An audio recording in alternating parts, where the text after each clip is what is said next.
Hey guys, Liana here, playing King's Quest 6. I love the music in these old games. It's Tatas Tuesday. Tatas Tuesday. And I don't normally play games on Tatas Tuesday because I usually need a web reference. I have picked this game, King's Quest 6. I think the subtitle is Air Today, Gone Tomorrow, because this dude here is Alexander Graham Valenice's son. But I picked this game for Tatas Tuesday because this game has the distinction of not being just a game created by, the developer of all the King's Quest games, Roberta Williams. This game was co-designed by two women, Roberta Williams and Jane Jensen. Jane Jensen went on to also design the Gabriel Knight games. Those of you that know those classic games know those are awesome too. But it strikes me that when we talk about games and we talk about promoting women in games, we talk about female protagonists. And here's a game that actually, employed two women in the top jobs that has a male protagonist. And some would dock that, feminist points accordingly. And this makes me think, is it more important to have a female protagonist so that female gamers feel represented? Or is it more important to actually employ people to make the games? Tough call. But I wanted to show you a bit of the things about this game because there is something that, in a feminist game today, we would not have a very sexy Black Widow spider. So there Yeah, you she's got the whole porn voice. What can I do for you now? And I mean, obviously, she's a killer. She's a ghost face killer. And I still don't know how to get this thing out of the web. And it's a point-and-click adventure game. Alexander offers the item to the Black Widow.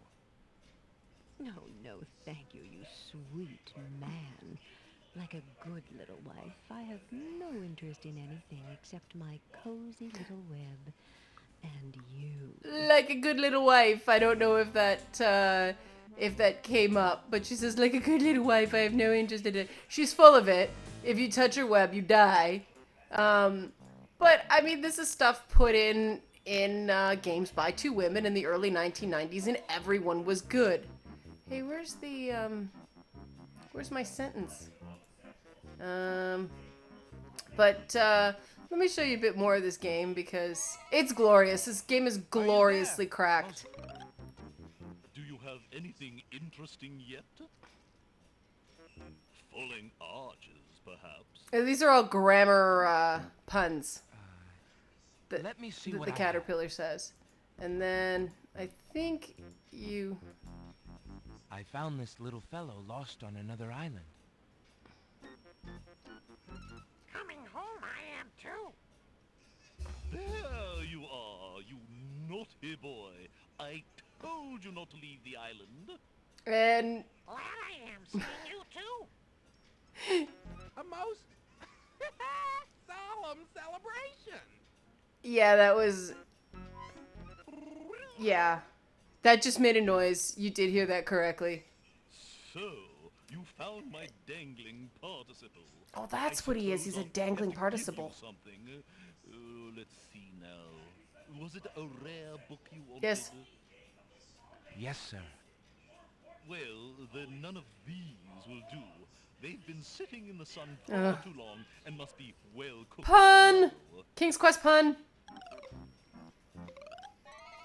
This one is far more rare. A delicious little tidbit. There we go. Thanks. But I mean, you get a lot of questions about this. Is it cute and whimsical because it's two female creators, or is it just cute and whimsical because that's what games were back then? The thing that is so compelling about these King's Quest games is that Alexander pulls out is his it magic relevant that two women co-designed this game? It's relevant from the fact that women can design games that are, Alexander feels a strange pulling appealing to a wide group of people, and they can be fun, and it has nothing to do with girl power. But at the same time, that's because it isn't really relevant. Back in, the 80s and 90s, the gaming industry was much smaller, and we didn't have these discussions. And hello, Nightingale. But that's what I find so compelling going back and looking at these old games, is these are all fairy tale tropes. And I mean, I guess, see, there's this lady here. What she got? I'll come back to her, because although I'll show you guys Rotten Tomato. Oh, here she comes to... Go help my daughter. She needs something to fix her hair. Yes, stepmother.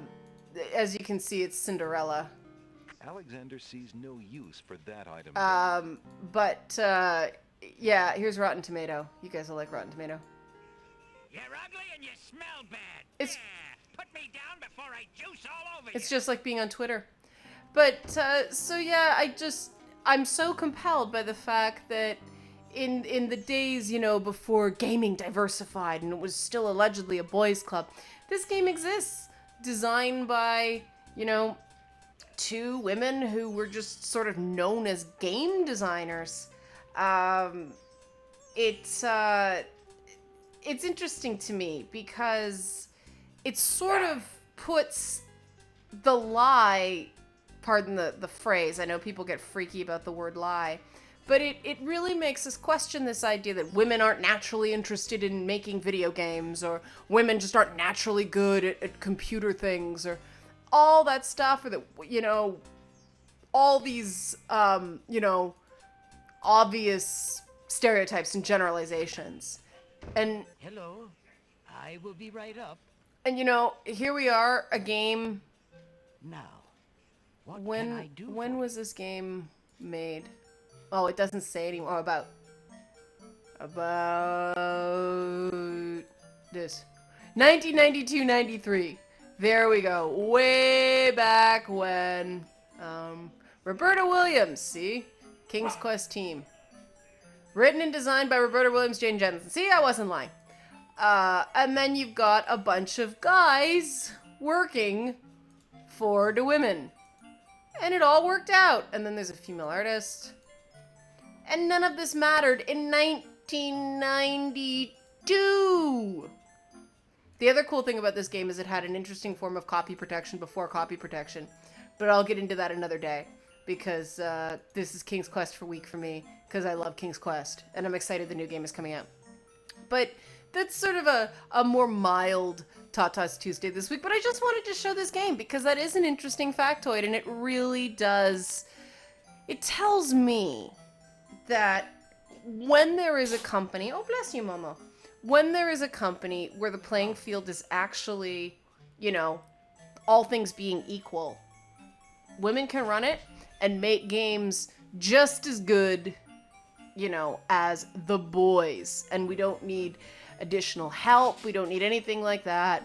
All the other stuff is just noise. And it really makes me wonder what happened.